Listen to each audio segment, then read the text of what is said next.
गुरुद्रोही की पैड़ पर जय पग आवे पीर, 84 निश्चय पड़े सतगुरु कहें कबीर।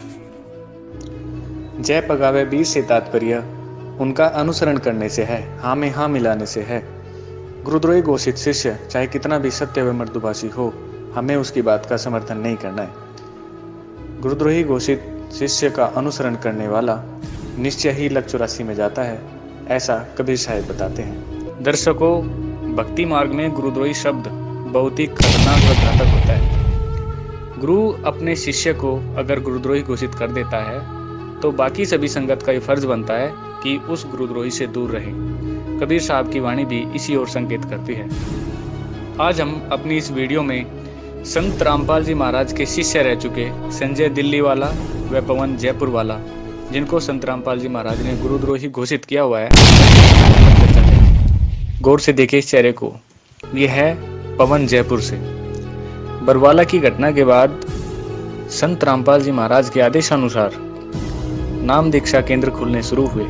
एक नामदान सेंटर जयपुर में पवन के घर पर भी खोला गया। कुछ समय बाद यहाँ से शिकायत आनी शुरू हो गई। पता चला कि पवन जयपुर वाला नामदान की सेवा में हेराफेरी करता है। इनको समझाया गया लेकिन यह माना नहीं। कुछ समय बाद गुरुजी के आदेशानुसार इसके यहाँ से नामदान सेंटर हटाया गया। भक्तों, जब तक इसके यहाँ पे नामदान चल रहा था तब तक मैनेजमेंट और बाकी सारी चीज़ें ठीक थी। कुछ ऐसा ही हाल इसके एक जोड़ीदार संजय, जो कि दिल्ली का रहने वाला है, उसका था। उसने भक्तों से पैसे लेकर इकट्ठा करना शुरू किया और उनको आगे नहीं भेजता था। गुरुजी के आदेशानुसार इसको भी कई बार समझाया गया। सबके सामने तो यह मान लेते थे लेकिन अपनी आदत से बाज नहीं आए। फिर गुरुजी से इनकी प्रार्थना की गई तो 2 मार्च सन 2016 को गुरुजी के पत्र में इनको गुरुद्रोही घोषित किया गया। इस पत्र के बाद भी सतगुरुदेव जी ने बताया कि ये दोनों मेरे आदेशानुसार नहीं चल रहे हैं और ये दोनों गुरुद्रोही हो चुके हैं।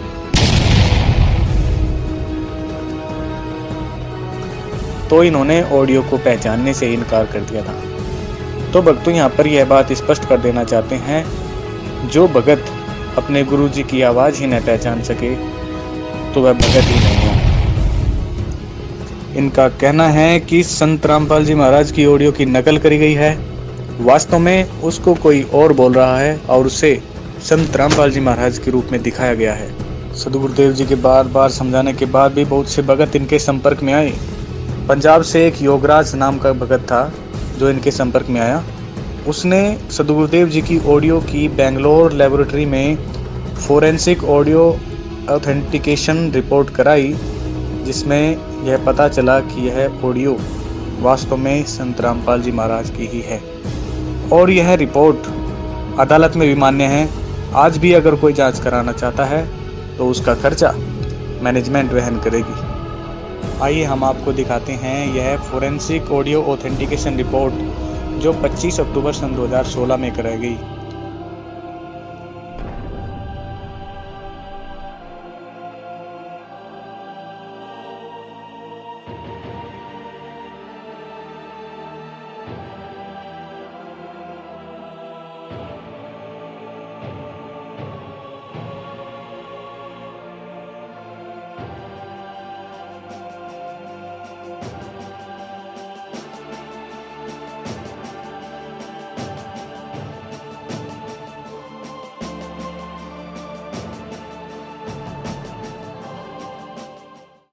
इन्होंने सदगुरुदेव जी के पत्र की भी जांच कराई, जिसमें सदगुरुदेव जी द्वारा हस्तलिखित कुछ पुस्तकें तथा आने वाले पत्र दोनों की तुलना की गई, जिसमें यही सामने आया कि यह पत्र संत रामपाल जी महाराज द्वारा ही लिखे गए हैं। सदगुरुदेव की जय। बली छोड़ संत रामपाल जी महाराज की जय। सभी भक्तों से साहिब भगत जी, मैं जोगराज दास बोल रहा हूँ लुधियाना से, पंजाब से। भगत जी, वैसे तो जो पुराने भगत हैं उन सबको मेरे बारे में काफ़ी कुछ पता है, क्योंकि पहले मैं भी इन सब सेवकों के साथ ही होता था। और जब हमने गुरुजी की ऑडियो की फॉरेंसिक लैब में जांच करवाई तो उस जांच में ये आया कि जो ऑडियोज हैं वो सदगुरुदेव रामपाल जी महाराज की है, क्योंकि हमने गुरु जी के सत्संग की ऑडियो भेजी थी और जो एक टेलीफोन कन्वर्सेशन थी जिसमें गुरु जी ने इनको गुरुद्रोही घोषित किया है वो साथ में भेजी थी, और वो भी संजय दास के कहने में भेजी थी कि भगत जी आप यही वाली ऑडियो को भेजो। तो जब उनकी रिपोर्ट्स हमारे पास आई अक्टूबर 2016 में, तो वो यही आई कि दोनों ऑडियो यानी कि सत्संग वाली और टेलीफोन में जो बात हो रही है वो वाली ऑडियो एक ही आदमी की है। तो उससे ये सिद्ध हो गया कि गुरु जी ने इनको गुरुद्रोही घोषित किया हुआ है, एक चीज। दूसरी चीज कि जो गुरु जी की हैंड राइटिंग, और जो दूसरी बात कि जो गुरु जी की हैंड राइटिंग है, जो लेटर्स आते हैं जो हाथ से लिखे पहले आते थे, वो उसकी भी जो जांच है लेबोरेटरी से करवाई गई थी कि वो हैंड राइटिंग जो है वो सदगुरुदेव जी की है कि नहीं है। और वो जांच संजय दास जो गुरुद्रोही दिल्ली वाला है उसने ही खुद करवाई थी, और उसके पास भी यही रिजल्ट आया कि जो हैंड राइटिंग है यानी कि जो भक्ति बोध का हैंड राइटिंग, भक्ति बोध वाली जो हैंड राइटिंग थी और जो लेटर वाली हैंड राइटिंग थी वो दोनों सेम ही एक ही आदमी की है। तो इससे ये सिद्ध होता है कि जो लेटर हैं वो भी सदगुरुदेव जी के हैं, जो ऑडियो हैं वो भी सदगुरुदेव जी की है। तो भगत जी जो लेटर भी वही है, सब सही है और ऑडियो भी सही है, तो फिर झूठ कहाँ है, कौन झूठ है, ये अब आप लोगों ने देखना है कि कौन सच है कौन झूठ है। और यदि फिर भी किसी भगत को के मन में कोई शंका हो तो वो खुद उन ऑडियो की जांच करवा सकता है, उसमें कोई प्रॉब्लम नहीं है। अगर उसके पैसे नहीं है तो वो भी भगत अपने आप इतने सारे हैं इकट्ठे करके करवा सकते हैं, वो अपनी जांच करवाएं और सेटिस्फाई हो, खुद सेटिस्फाई हो, उसके बाद वो अपनी भक्ति करे। सदगुरुदेव की जय। शुरू में इन लोगों ने मुद्दा उठाया कि मैनेजमेंट गुरुजी की जमानत नहीं लगा रहा है, तो एक मीटिंग मेरठ में संजीव भगत जी ने 15-20 भक्तों के बीच में ली, जिसमें उन भक्तों ने भी यह बात रखी कि गुरुजी की जमानत नहीं लगाई जा रही है। वह भगत कहने लगे कि हमारे पास केसों के कागजात नहीं हैं। तो संजीव भगत जी ने हिसार के सारे केसों की फाइल तिलकराज भगत जी को दी, जो मेरठ के रहने वाले हैं। हम आपको यह बता देना चाहते हैं कि कोई भी कार्रवाई इनके द्वारा नहीं की गई और बहुत से भक्तों से इन्होंने गुरुजी की जमानत के नाम पर लाखों रुपया इकट्ठा किया। हम सभी भक्तों को बता देना चाहते हैं कि आज तक इन्होंने क्या किया है और मैनेजमेंट ने क्या किया है। इन्होंने सिर्फ भक्तों को भ्रमित किया है, अपने साथ साथ उनके भी कर्मों को फुड़वाया है। आइए जानते हैं मैनेजमेंट ने क्या किया है और इन्होंने क्या किया है। करते हैं तुलना। सदगुरुदेव जी के आदेशानुसार जगह जगह नामदान केंद्र खुलवाए तथा जिससे नए भगत जुड़े, और आज भी उन नए भक्तों को वही लाभ प्राप्त होते हैं जो पहले से होते थे। गुरुजी के जेल धाम जाने के बाद 3 लाख नए भगत जुड़ चुके हैं। जब आश्रम बंद हुआ तब एक चैनल पर सत्संग चलता था। आज सदगुरुदेव जी की दया से 11 राष्ट्रीय और अंतर्राष्ट्रीय चैनल पर सदगुरुदेव जी का सत्संग आ रहा है।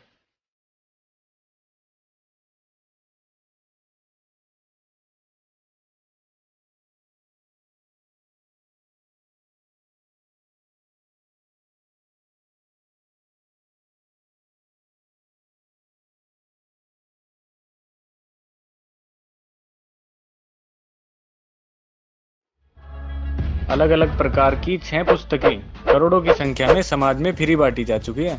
कई हजार पुस्तकें ज्ञान गंगा, जीने की राह, भक्ति से भगवान तक SMS द्वारा फ्री घर घर तक पहुंचाई जा चुकी है। बरवाला की घटना के समय सदगुरुदेव जी समेत 941 भगत जेल में थे, जिनमें से ज्यादातर गरीब परिवार से थे। उनकी परिवार वालों की तन मन धन से मदद की गई और उन भक्तों की जमानत भी कराई गई। अब तक सदगुरुदेव जी 6 केसों में बाइज्जत बरी हो चुके हैं। दूर दराज से आने वाले भक्तों के लिए आश्रम की तरह ही दिल्ली और रोहतक में व्यवस्था भी मैनेजमेंट द्वारा ही की गई है। अब आप सभी भगत समझदार हैं। परमात्मा के मिशन को आगे बढ़ाने के लिए मैनेजमेंट ने क्या सहयोग किया और गुरुद्रोहियों ने क्या किया, आइए जानते हैं। गुरुद्रोहियों ने मिशन के लिए का कहना है कि गुरुजी के आदेशों को नहीं मानना है, ज्ञान आधार से चलना है। सतगुरुदेव जी के आदेश नहीं, वहाँ पे ज्ञान आधार से फैसले लिए जाते हैं। सतगुरुदेव जी के आदेश नहीं, वहाँ पे ज्ञान आधार से फैसले लिए जाते हैं। टोटल ज्ञान आधार चलेगा इस समय टोटल। अब आप ही बताइए, ज्ञान किसने दिया? इनका कहना है कि हमें मैनेजमेंट ने गुरुद्रोही घोषित किया है। गुरुजी ने हमें गुरुद्रोही घोषित नहीं किया है, जबकि ऑडियो में सदगुरुदेव जी कई बार बता चुके हैं। इनका यह भी कहना है कि गुरुजी की किताबों का प्रचार नहीं करना है, जबकि सदगुरुदेव जी टेलीफोन के माध्यम से कई बार बता भी चुके हैं, जिसमें सदगुरुदेव जी ने कहा है कि बेटा प्रचार करो। और आइए अब आपको सुनाते हैं ये ऑडियो, जिसमें सदगुरुदेव जी ने इनको गुरुद्रोही भी बोला गया है और प्रचार के लिए भी बोला गया है। आइए इस ऑडियो को सुनते हैं। मंजू बेटा, हाँ जी जी मैंने पता लगा है ये संजय जो पवन है वो बकवास कर रहे हैं कि मैनेजमेंट नो नहीं होने देता, मैनेजमेंट ऐसे नहीं कर रहा, गलत है। हाँ जी ये मैनेजमेंट मेरा ही बनाया हुआ है जी और बिल्कुल जिम्मेदार भक्त है, मैंने ड्यूटी लगा रखी है। जो कर रहे हैं मेरी सहमति से मेरे से पूछ कर करें। जी जी और जितने भी नामदान केंद्र खोले हैं जी जी वो मेरी आगे से खोले जाते हैं, ठीक है जी जी। और जो ये भ्रमित कर रहा है ना पवन और संजय हाँ जी हजबा हुआ चोरी करते हैं दान नामदान पात्रों पैसे, जो पवन का घर पर दान पात्र नामदान खोल रहा था, ये चोरी करा करता जी जब वहां से छीनना इससे। ये भी इसने सारे चोर दिखे हैं दुष्ट ने, सारी संगत से कह दो और मेरी आवाज भेज दो जी गुरु जी कि विश्वास रखो हमारे ऊपर, जो कर रहे हैं परमात्मा कर रहे हैं और मेरी आज्ञा से हो रहा है, सब ठीक चल रहा है। किसी की बात तो ना दियो ना बेड़ा, कभी नष्ट हो जाओगे, भक्ति खत्म हो जाएगी तारी। ये तो काल के दूत हैं, काल में भेज रखी है तारा नाश करने खातिर। तो अगर मैनेजमेंट नहीं कर रहा तो ये क्या कर रहे हैं संजय पवन? इनसे पूछो, बकवास करे। मेरे तो फोन पे आगे बात भी नहीं कर सकते, जो कोई संशय है मेरे से पूछ लो, रोज फोन करूँ तारे पास में घर पे। हाँ जी तो फिर भी किसी को शंका हो ना भगत में, तो आप यहाँ रोक तक आ जाए आपके पास, जी गुरु जी मेरे से डायरेक्ट बात कर ले। औरों की क्यों सुनते हो तुम? इनकी बात अब आइयो, नहीं तो भगवान से दूर हो जाओगे। मुश्किल शेरा पाया है, सारी संगत ने बोल दे मेरा आशीर्वाद है। ये सब खेल मेरा ही हो रहा है जी गुरु जी। अब जैसे मोबाइल फोन का टावर है हाँ जी वो कहीं पर भी है, अगर अगला कनेक्शन ठीक ले रखा मोबाइल का सारा काम देगा, तो भगवान गुरु जी कहीं पर भी है, हाँ जी सबको लाभ मिलेगा। इस डगमग ना हो ना घर के रहोगे ना घाट के, ठीक है कह दिए सब ने। जी गुरु जी, इस सारी संगत की तरफ से कोटि कोटि प्रणाम गुरु जी। प्रणाम बेटा, सबका कति सावधान प्यार से रहियो, कोई हावड़ा नहीं होना चाहिए। विश्वास करो मालिक पे, भगवान हम लग रहे भगवान की शरण में, रास कराने कर देंगे नहीं कर ठीक कराए नहीं, प्रचार करो मालिक का ज्यादा से ज्यादा, ठीक जी गुरु जी। परमात्मा करेगा उसे योग। प्रणाम। ये गुरुद्रोही अपने आप को सत्सेवक कहते हैं। इन सत्सेवकों का कहना है कि नामदान सेंटर फर्जी हैं, ये गुरुजी के आदेश से नहीं चले हैं, ये मैनेजमेंट अपने हिसाब से चला रहे हैं। जबकि सदगुरुदेव जी कह रहे हैं कि नामदान सेंटर मेरे आदेश से चल रहे हैं। अब जब पवन जयपुर वाले के यहाँ पे नामदान सेंटर था, तब नामदान सेंटर फर्जी नहीं थे। इसके यहाँ से नामदान सेंटर हटा दिया गया क्योंकि ये चोरी करता था। अब इसको नामदान सेंटर फर्जी दिखने लगे। अब भक्तों, आपको फैसला खुद करना है कि सही कौन है और गलत कौन है। इन सत्सेवकों का कहना है कि मोहनलाल जी ने गद्दी हथियाने के लिए एक षड्यंत्र के तहत सदगुरुदेव जी को जेल में भिजवा दिया। तो भक्तों, सबसे पहले तो बात यह है कि अगर किसी भगवान को जेल में भिजवा दिया जाए षड्यंत्र के तहत, तो फिर वो भगवान ही कैसा। दूसरी बात, सदगुरुदेव जी खुद कह रहे हैं ये सभी खेल हमरे किए और हमसे मिले सुनिश्चित जिए। भक्तों, आज 11 राष्ट्रीय और अंतर्राष्ट्रीय चैनल पर सदगुरुदेव जी का सत्संग आ रहा है। सत्संग कौन कर रहा है? नामदान सेंटर पर नामदान कौन दे रहा है? तो इनका ये कहना बिल्कुल ही गलत है कि मोहनलाल जी गद्दी हथियाने के चक्कर में हैं। इनके सारे आरोप निराधार हैं। अब फैसला आपको करना है, सही क्या है और गलत क्या है। इन सत्सेवकों का कहना है कि 2006 वाला करोंता कांड भी मैनेजमेंट ने ही कराया था, जबकि सदगुरुदेव जी ने कई बार कहा है अपने सत्संग के माध्यम से कि 2006 करोंता कांड आर्य समाजियों ने कराया था। और ऐसा इसलिए हुआ क्योंकि सदगुरुदेव जी ने उनकी पुस्तक सत्यार प्रकाश में जो बुराइयां थी उनको उजागर किया। आपत्ति व्यक्त की है कि स्वामी दानंद जी ने विवाह का उत्तम समय लिखा है। 24 वर्ष की लड़की 48 वर्ष के पुरुष का जोड़ा सही है। दास ने ऑब्जेक्शन किया कि ये ना कभी हुआ ना हो सकता, ये कभी संभव था ना है। तो ये गलत विचार हैं दान जी के, ये बिल्कुल मान्य नहीं है। गर्भ धारण करते ही पुरुष अपने वैसे चला जाता है और वह एकड़ी बालक पाले। ये तो जो है ना पाप है। दानंद जी कहता है कि फिर तो विवाह भी पाप है। अरे तेरा गजब हो, ये कहाँ थे विवाह और कहाँ ये दुष्कर्म।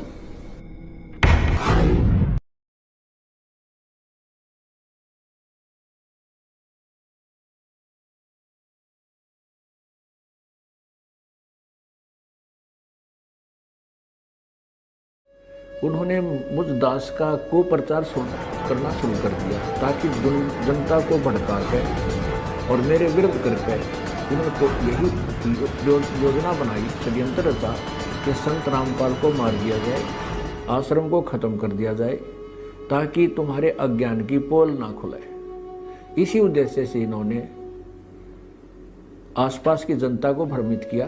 झूठ बोल बोल कर सतलोक आश्रम क्रोथा में ऐसा गंदा काम होता है, ऐसा होता है, और वहाँ पर कोई कुछ ऐसा गलत नहीं होता था। ये सत्य प्रचार होता था जिनसे इनकी जड़ उखड़ रही थी, जिसके कारण इस सत्यार प्रकाश को बेचकर दुनिया को गुमराह करके ये रोजी रोटी चला रहे थे। उससे दुखी होकर अपनी पोल को खत्म करने के बचाने के लिए इन्होंने मुझे मारने का षड्यंत्र रचा और 12 जुलाई सन 2006 को आक्रमण करवाया। और जब देखा इन्होंने आक्रमण किया तो इन्होंने देखा कि मुझे ना तो मारने में सफल हुए ना आश्रम तक पहुंचने में सफल हुए, ये पहले ही दूर रहे। तो उन्होंने देखा कि रामपाल अब फंस नहीं रहा। इन्होंने एक लड़के को स्वयं ही मारा गोली से और हमारे नाम मंडवा दिया, क्योंकि हरियाणा के मुख्यमंत्री श्री भूपेंद्र सिंह जी हुड्डा भी आर्य समाजी हैं। उनको इन्होंने भ्रमित कर दिया, गुमराह किया हुआ था, जिस कारण से उन्होंने इनका पक्ष लिया और मुझ पर और मेरे न्यायियों पर झूठा आरोप लगा करके झूठा मुकदमा बनवा दिया। इन सत्सेवकों का कहना है कि जेल से फ़ोन नहीं आता, सदगुरुदेव जी जेल से फ़ोन नहीं करते, जबकि सदगुरुदेव जी प्रतिदिन 5 मिनट घर पर बात करते हैं। आप किसी भी पुलिस वाले या वकील से पूछ सकते हैं कि कोई बंदी या कैदी घर पर बात कर सकता है या नहीं कर सकता, उसको अनुमति है या नहीं है। आइए अब इस अखबार के माध्यम से जानते हैं कि सदगुरुदेव जी घर पर फ़ोन करते हैं और उनकी प्रतिदिन 5 मिनट घर पर बात होती है।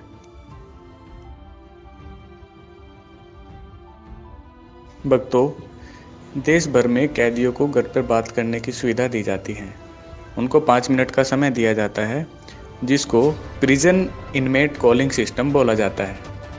आप भी कहीं से पूछताछ करके इस बात की जानकारी कर भी सकते हो, ये आपको पहले भी बताया गया है। हरियाणा के सभी जेलों में यह सुविधा उपलब्ध कराई जा चुकी है। वहाँ पर प्रिजन इनमेट कॉलिंग सिस्टम की सुविधा सुचारू रूप से लागू है। अब भक्तों, फैसला आपको करना है। इन्होंने क्या किया और मैनेजमेंट ने क्या किया, इन्होंने परमात्मा के मिशन को आगे बढ़ाने के लिए क्या योगदान दिया और मैनेजमेंट ने क्या योगदान दिया। इन्होंने सिर्फ भक्ति मार्ग में पैर ही अड़ाया है, बाधक ही बने हैं। अब फैसला आपको करना है कि सही ये लोग हैं या सही है मैनेजमेंट। जो भगत सदगुरुदेव जी के पत्र को पढ़ने तथा उनकी ऑडियो को सुनने के बाद आज भी इनके साथ जुड़े हुए हैं, तो उनके साथ क्या बनेगी, यहाँ पर परमात्मा अपनी वाणी में बताते हैं।